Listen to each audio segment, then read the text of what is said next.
سر ایک ترک سلطان گزرے ہیں، سلطان عبدالحمید. سر ان کو آپ صلی اللہ علیہ وسلم کی طرف سے میرے حمید کہہ کر پکارا گیا تھا. تو ذرا اس واقعے کے بارے میں آپ ہمارے ناظرین کو تھوڑا سا بتا دیں.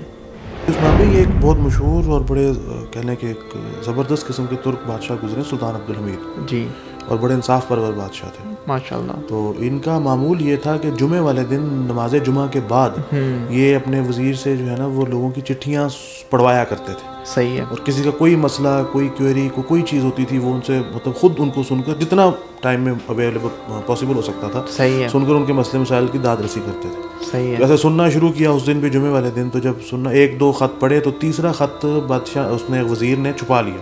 صحیح ہے. انہوں نے دیکھ لیا کہ اس خط میں کیا کہا. وہ کہنے لگا کہ جی مجھے یہ عجیب سی بات ایک بندے نے کی ہے تو مجھے بتاتے ہوئے شرم آتی ہے. صحیح ہے. اب پڑھو کیا کہتا ہے. اور اس نے یہ لکھا ہے کہ آپ نے میرا کچھ قرض دینا ہے. صحیح ہے. اور کہتا ہے کہ جب میں نے اس کو بلا کر یہاں پر پوچھا تو وہ اس چیز پر بضد ہے کہ میں نے بادشاہ صاحب کی، بادشاہ سلامت کی بارگاہ میں خود جانا ہے اور ان سے یہی بات کرنی. صحیح ہے. انہوں نے پوچھا کہ وہ بندہ بھی ہے وہاں پر. کہا جی ہاں ہے. کو بلاؤ. فیصل نام تھا اس بندے کا. صحیح ہے. اس کو بلایا گیا. وہ آیا تو کہا بیٹا میں نے تمہارا قرض کیسے دینا ہے. جی آپ میرے مقروض ہیں.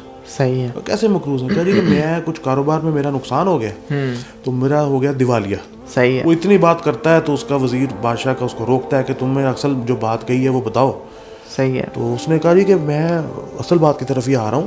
میرا کاروبار میں نقصان ہو گیا. میں رب تبارک و تعالیٰ سے روز اپنے نقصان کے لیے مطلب دعا کرتا تھا کہ میرا نقصان جو ہے نا وہ پورا ہو جائے کہیں سے. میں لوگوں کا جو قرض ادا کرنا ہے وہ ہو جائے.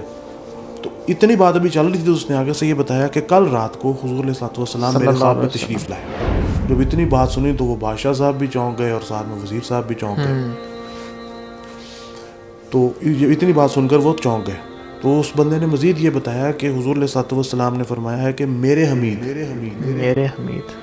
حمید کو بتاؤ جا کر کہ کل رات وہ مجھ پر درود و سلام پڑھنا بھول گیا.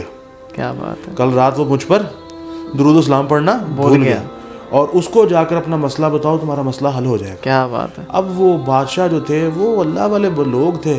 اقبال کہتے ہیں نا کہ غرض میں کیا کہوں تجھ سے کہ وہ صحرا نشیں کیا بات ہے. جہاں گیر و جہاں دار و جہاں بان و جہاں آرا. کیا بات ہے. اور اس وقت کے معاملے میں ایک اور شعر بڑا خوبصورت ہے نا، وہ نعت شریف کا شعر ہے کہ سلام و نعت مظفر یہاں میں پڑھتا ہوں.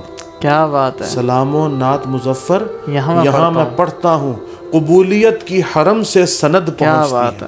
قبولیت کی کرم سے سند پہنچتی ہے. کیا بات ہے. قبولیت کی کرم سے سند پہنچتی ہے.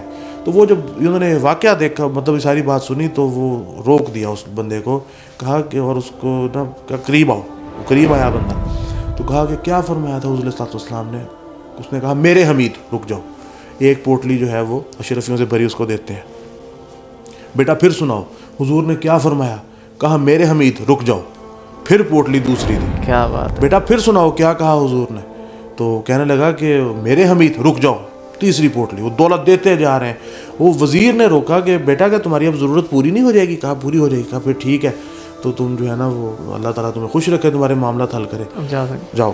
تو وہ پھر وزیر کا اور بادشاہ سلامت کا مکالمہ بڑا ہوتا ہے. دونوں کی آنکھوں میں آنسو ہوتے ہیں اور وہ مطلب اس کیفیت سے وہ بادشاہ کے تو پاؤں کے نیچے زمین نکل گئی نا بالکل یہ بات سن کے. تو اس نے کہا جی کہ وزیر کہنے لگا کہ جی مجھے ڈر تھا اب ساری دولت لٹا دیتے ہیں ان پر. کہا دولت کیا چیز ہے، میں تو سلطنت ہر چیز اس معاملے پہ ان کے لیے لٹا دیتا. کہ وہ اس نے جو بتا رہا تھا مجھے جو باقی بات، تو اس نے پھر بتایا بادشاہ نے کہ واقعی کہتے کل رات امور سلطنت میں اس قدر بزی ہو گیا کہ میں تھک بہت گیا کام کرتے کرتے، اور وہیں پر میز پر ہی جو ہے نا وہ میری بیٹھے بیٹھے آنکھ لگ گئی اور میں سو گیا. اور یہ کہا کہ میری زندگی کا پہلا دن تھا کہ میں وہ درود پاک نہ پڑھ سکا اپنے اس مطلب تھکن کی وجہ سے بھول کر. تو اس میں ایک بات بڑی خوبصورت ہے. وہ کہنے لگے کہ اللہ تعالیٰ میری اس کوتاہی کو معاف فرمائے. اللہ. اب یاد یہ دیکھیں کہ مطلب وہ لوگ ہیں وہ اس ہر معاملے کو جو ہے نا وہ کتنی ایمانداری سے ادا فرماتے ہیں. بالکل ایسے ہی. تو یہ اس واقعے میں جو ہے وہ درود پاک کی کثرت کی طرف بھی ایک تلقین دی جاتی ہے کہ درود پاک کی کثرت کرنی چاہیے. پھر جو ہے نا وہ ایک بات ذہن میں رکھیں کہ جو انصاف پرور بادشاہ ہوتے ہیں نا ان کو پھر دیکھیں کہاں سے کیا لقب رحمتیں ہوتی ہیں، ان پر نعمتیں نازل ہوتی ہیں، ان پر رحمتیں نازل ہوتی ہیں. تو اللہ تبارک و تعالیٰ کرے کہ ہمیں بھی کوئی ایسے حکمران ملے اور ہم بھی اپنی ذات میں بھی جو ہے نا وہ ایک اچھے انسان اور اچھے مسلمان بن سکیں. تو یہ آپ کے سوال کا جواب.